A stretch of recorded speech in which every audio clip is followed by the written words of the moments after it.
नमस्कार, मी सुनील. आपण पाहतात आवाज इंडिया मराठी. आता एक नजर टाकूयात महत्त्वाच्या घडामोडींवर. महाराष्ट्र राज्यातील विधान परिषदेच्या 9 जागांसाठी होणाऱ्या निवडणुकीत राजकीय घडामोडींना वेग वाढला आहे. बारामती आणि राहुरी विधानसभा पोटनिवडणुकीचं मतदान संपल्यानंतर राजकीय वर्तुळाचं लक्ष विधान परिषदेच्या निवडणुकीकडे वळलं आहे. खास करून एकनाथ शिंदे यांच्या शिवसेनेमध्ये या निवडणुकीसाठी वेगवान हालचाली सुरू झाल्या आहेत. शिवसेनेनं या निवडणुकीसाठी माजी उपसभापती नीलम गोरे आणि प्रहार जनशक्ती पार्टीचे नेते बच्चू कडू यांची नावं उमेदवार म्हणून प्रस्तावित केली होती. तथापि दोन्ही उमेदवारांच्या नावांना शिवसेनेतील अंतर्गत विरोध वाढला आहे.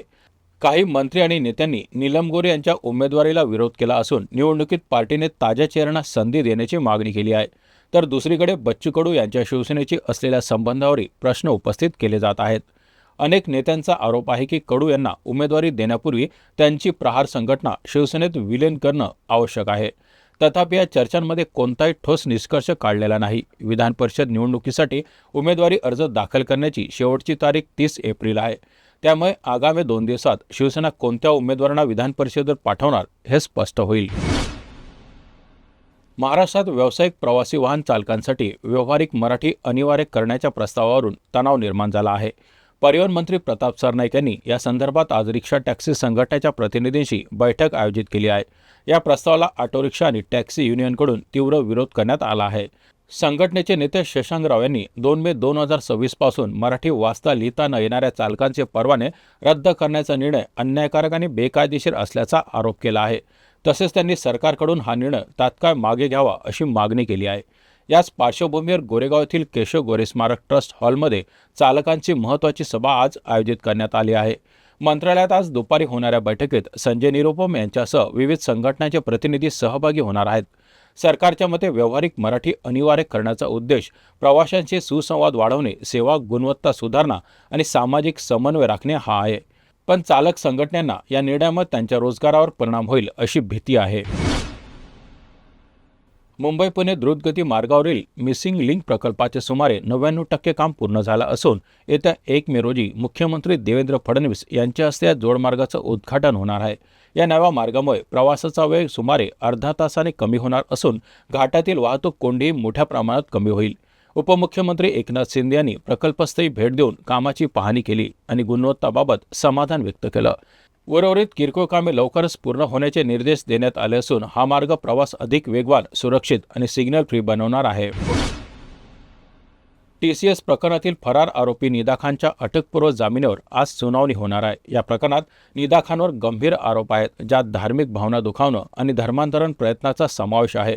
गुन्हा दाखल झाल्यापासून ती फरार असून तिने गर्भवती असल्याचं कारण देत न्यायालयात जामिनासाठी अर्ज दाखल केला आहे. न्यायालय आज अर्जावर सुनावणी करून जामीन मंजूर करावा की नाही याचा निर्णय होणार आहे. भोंदू म्हणून ओळखला जाणारा अशोक खरात याला आज पुन्हा न्यायालयात हजर केलं जाणार आहे. महिला अत्याचार प्रकरणातील 7व्या गुन्ह्यात SITने त्याला ताब्यात घेतला आहे. धार्मिक पूजाविधीच्या बहाण्याने विवाहित महिलांवर लैंगिक अत्याचार केल्याचा गंभीर आरोप त्याच्यावर आहे. या प्रकरणाच्या सखोल तपासासाठी सरकारी पक्षाकडून अशोक खरातच्या पोलीस कोठडीची मागणी केली जाणार आहे. युक्तिवादावरून नेमकं कोणते मुद्दे आणि पुरावे मांडले जातील याकडे सर्वांचं लक्ष लागलं आहे.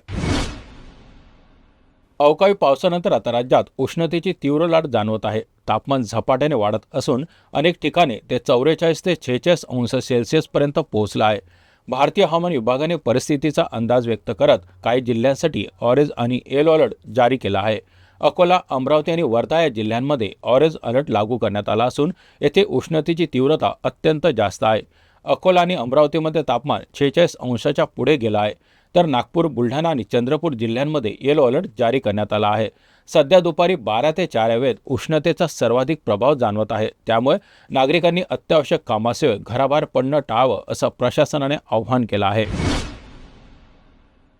भारत आणि न्यूझीलंड यांच्यातील मुक्त व्यापार करार अखेर अंतिम टप्प्यात पोहोचला आहे. यावर आज स्वाक्षऱ्या होणार आहेत. हा करार दोन्ही देशांमध्ये व्यापार वाढवण्याच्या दृष्टीने अत्यंत महत्त्वपूर्ण ठरणार आहे. 22 डिसेंबर 2025ला या करारावर चर्चा झाल्यानंतर तो पुढे नेण्यात आला. या कराराचा मुख्य उद्देश म्हणजे दोन्ही देशांमधील व्यापार वाढवणं आणि तो दुप्पट करणं आहे. भारतीय कंपन्यांना न्यूझीलंडच्या बाजारपेठेत अधिक सुलभ प्रवेश मिळण्याची अपेक्षा आहे.